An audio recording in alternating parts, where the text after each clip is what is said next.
எனக்கு ஒரு மகன் பிறப்பான் அதோட அடுத்த கட்ட வெர்ஷன் தான் பேபி அண்ட் பேபி அப்படின்னு சொன்னா நம்புவீங்களா? எஸ், எனக்கு ஒரு மகன் பிறப்பான் அப்படிங்கிற படத்தை பார்த்தீங்க அப்படின்னா ராம்கி, விவேக், குஷ்பு அவர்கள் நடித்த படம் தான் இந்த படம். இந்த படத்தில் எப்படின்னா அவங்கவுங்க ஒரு பேருக்கு வந்து ஒருத்தங்களுக்கு பெண் குழந்தையும் ஒருத்தங்களுக்கு ஆண் குழந்தையும் பிறக்கும். பட் ஆனால் அவங்கவுங்க வீட்டார்களுக்கு இல்லை எனக்கு பேரன் தான் பிறக்கணும், இல்லை எனக்கு பேத்தி தான் பிறக்கணும் அப்படின்னு சொல்லிட்டு ரொம்ப ரகடான டைப்பில் இருந்தாங்க. கடைசி வந்து இல்லை எந்த குழந்தைனாலும் நமக்கு பிறந்த குழந்தை தானே அப்படின்னு அக்செப்ட் பண்ணிப்பாங்க. இதே கதை பேஸ் பண்ணி தான் அப்படியே எடுத்து வந்தது தான் பேபி அண்ட் பேபி அப்படிங்கிற கதை. இது பார்த்தீங்க அப்படின்னா சத்யராஜ், ஜெய், இன்னும் பல முகங்கள் நடிச்சிருக்காங்க. முக்கியமாக யோகி பாபு. இது வந்து ஃபுல் அண்ட் ஃபுல் ஒரு ஃபேமிலி பேக்ரவுண்டை, ஃபேமிலி பேக்கேஜோட, ஃபன்னி எலமெண்ட்டோட சூப்பராக நமக்கு இடம் எடுத்து கொடுத்துருக்காங்க பிரதாப் அவர்கள். வந்து இந்த படத்தில் வந்து முக்கியமான ட்விஸ்ட் அண்ட் டர்ன்ஸ் பார்த்தீங்க அப்படின்னா அப்படியே அந்த கதையை அப்படியே டிராஸ்டிக்காக எடுத்து வந்து கொண்டு வந்ததான் இந்த கதை.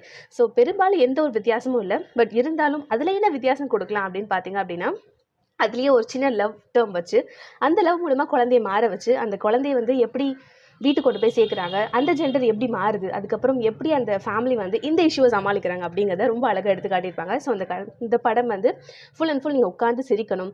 அண்ட் நிறைய காமெடியன்ஸ் வந்து இந்த படத்தில் முக்கியமாக நடிச்சிருக்காங்க. ஸோ அந்த படம் நீங்களும் பாருங்கள். உங்களுக்கும் எந்த மாதிரி கருத்துக்கள் இருந்துச்சுன்னா கீழே கூட ஷேர் பண்ணுங்கள். பாய்.